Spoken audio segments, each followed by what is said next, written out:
Well, everybody was wondering how St. John's would respond. They got blown out the other night against UConn. And what do you know? Dexter Henry, Zach Braziller, we got to see St. John's deliver a blowout win of their own, 89-57 over Villanova. You said it was a lot to a little. Look, a lot of times, Zach, I think you wonder when a team gets a beatdown like we saw St. John's receive on Wednesday up in Hartford. You wonder how they're going to respond. Well, they responded here in a major way with a beatdown of their own. Did you expect this? Did you see this coming? And what does this say about this team and the way they were able to respond with this blowout victory? Yeah, I thought they would win, and I thought they would. I know the spread was 7.5. I thought they would cover. I did not see this. Look, I think Villanova is I think St. John's matched up really well with Villanova. Villanova can't really defend them inside. But there was just so much to like. Zuby Ejiofor, triple-double. Ian Jackson, to me, his best game as a Johnny. Ozziah Sellers hit some shots. The defense was terrific. Yeah, look, they took out all their frustration from the other night.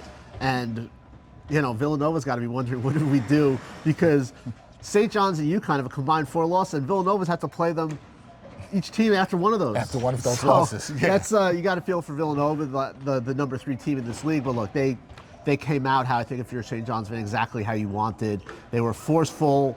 They were decisive. They played with an edge.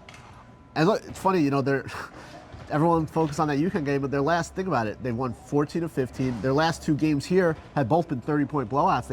They crushed Creighton here before that UConn game. So, yes, the UConn game was disappointing, but this is how you want to see a team respond. And 1 week to go, St. John's and UConn tied in the loss column, and we'll see what happens. Yeah, we'll talk about that and what's going to happen with St. John's with their last couple of games. But after this game, Zuby Ejiofor had a big night. We'll get to that in a second. He talked about how his team responded. We move on. That wasn't. We understood that.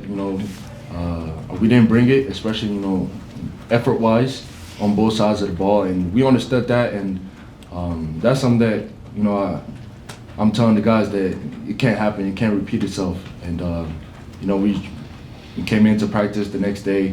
Competed at a high level. And that's just a game that you just learn. You learn from it, and move on. And the response is a lot more important. That's what he was saying, and that's what I was saying as well. That's what I was telling the guys is championship level teams respond in a positive way. And I think that's exactly what we did tonight. Just setting the tone in the first half, and then just playing through. Ian did a really great job, especially just applying the pressure, 5 steals, and just getting us out in transition. Because I think that when we're in transition, we're a really tough team to beat. So big win for St. John's. Zuby Ejiofor, Zach talked about it. Huge game with a triple-double, 16 points, 12 rebounds, 10 dimes for the big man. He has really developed into such a good player, and Rick Pitino talked about this, where you've seen him come from 3 years ago to where he is now. We think he's likely to win Big East Player of the Year. Definitely the heavy front runner. Definitely the heavy front runner. But how good was this performance tonight in a blowout victory where this was all within the flow of the game for the most part, and his fingerprints were all over this one? I think what you like the most is he was coming off a really disappointing performance. He got outplayed badly by Tarish Reed on Wednesday in Connecticut, and he said it. He was like, I was trying, I need to play better. I need to get my team ready to play on Saturday, and he backed it up. And that to me is what you love the most. Is he's a great leader. It's what a captain does. He leads with his words, but also with his play. And he was terrific. He didn't force anything. He's shooting the ball out to teammates. The assists, the rebounds, the blocks. He led. And that's what you wanted to see. You wanted to see him lead. And, Rick Pitino talked post-game about wanting this place to be full on Tuesday. Midweek games are a little tougher. Tonight was a sellout, but midweek games are tougher. He wants to see this place filled up because Zuby Ejiofor deserves it. To me, he's the best St. John's player this century. I wrote a column about that about a month ago, and I don't really think it's close. When you throw in the winning, the two-way play, he's one of the 15 finalists for the Naismith Defensive Player of the Year. He's going to be the Big East Player of the Year, unless there's a huge shock. Just a great St. John's player, and really representative of the school. Yeah, no, he was tremendous tonight, and you got to look at that triple-double, but also, along with him, you mentioned this guy as well, too. Captain Jack, off the bench, 19 points, 5 rebounds, 5 steals. You said you thought this was his best game as a Johnny. Yes. What did you really like? Was it the 19 points, or was it more of what he did on the defensive end? You know, he played really well in the first game against Villanova too, but I liked the defense, the rebounding. You know, he was moving without the ball, really attacking the rim. Lately, he's been way too many. He's been settling way too much for jump shots. He can get to the basket. He's done that twice against Villanova. This version of Ian Jackson raises this team's ceiling. They need better guard play. You saw it tonight. Ozias Sellers made shots. Ian Jackson played well. Dylan Darling got the start and played well. That's what they need more out of their guards. And you know, the other night against Connecticut, you know, talk about Zuby getting outplayed in the front court, didn't bring it, but there's way too much on this front court. You saw tonight, you know, Bryce Hopkins had a quiet game. It didn't matter. Right. You know, Mitchell was aggressive, but you know, it's not like he had a huge game. They need the guards to play well and be productive, and tonight you saw that. Yeah, you saw that from Ian Jackson. And Rick Pitino, he talked about Ian Jackson and what he can be for this team that Zach just talked about after the game. You know, Ian is, I told him that he's one of two people that are most improved on the team. He probably doesn't see it as much as I do because he just wants to score 40 points a game. But he's gotten to become a better defensive player. He's picking up a lot of different things from rebounding and steals and making himself a total player, not just a scorer. All right, we're here, Zach. This is the final countdown.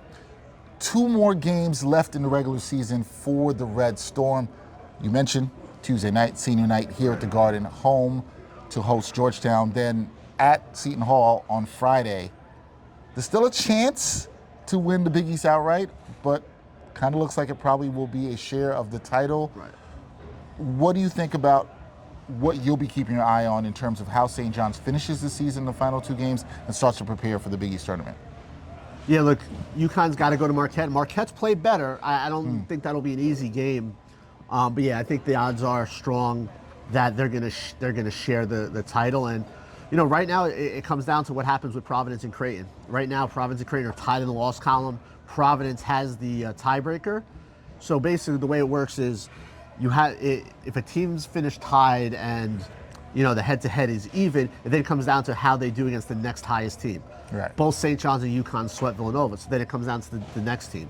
So if Providence finishes ahead of Creighton, UConn gets the tiebreaker. If Creighton finishes ahead of Providence, St. John's gets the tiebreaker. Personally, I think if you're a St. John's fan, you want to see Providence to keep winning because it helps their resume. Right now, Providence has a net of 77. If their net ranking finishes in the top 75, it's another quad 1 win, plus the one really bad loss to Providence becomes a quad 2, which to me makes the resume look better. And also, the way it works, I think a 2 seed actually with the way the draw breaks right now would actually 2 seed help. in the Big East tournament. Right, would actually help because, you know, St. John's obviously matches up well with Villanova. Providence ends up finishing 5th or so, which is possible. You avoid them. I don't think, you know, I think Providence is a bad matchup for St. John's, you know, so I think you're more worried about the resume than whether it's the 1 or 2 seed. I don't think that matters. It's not like it officially goes down as co-Big East champions if they have the same record. Right. It's not like if you're the 1 seed, that means you're the outright champion. So I think you're watching Providence and Creighton to see kind of what happens there. Seton Hall could be a tough game. They almost beat UConn today. They gave St. John's trouble here. Yep. But, you know, you take it one game at a time. Tuesday night should be fun. Senior night against a Georgetown team that's really struggling, has lost 6 in a row. And, you know, I think if you're a St. John's fan, you got to feel really good tonight after what happened on Wednesday. Got to feel really good. Fans were not feeling good on Wednesday, but they definitely feel good tonight. This guy, Zach Braziller, the great beat writer covering St. John's for the New York Post. He'll be in the building on Tuesday for senior night because he's always with the Johnnies as possible. Maybe you see another beatdown on Tuesday night. Maybe that's possible. Yeah, it's very possible. Georgetown's a mess right now. A lot of blowouts in a row. It's a lot. It's a lot to watch. We'll see what happens. That is Zach Braziller. I'm Dexter Henry. We'll catch you next time.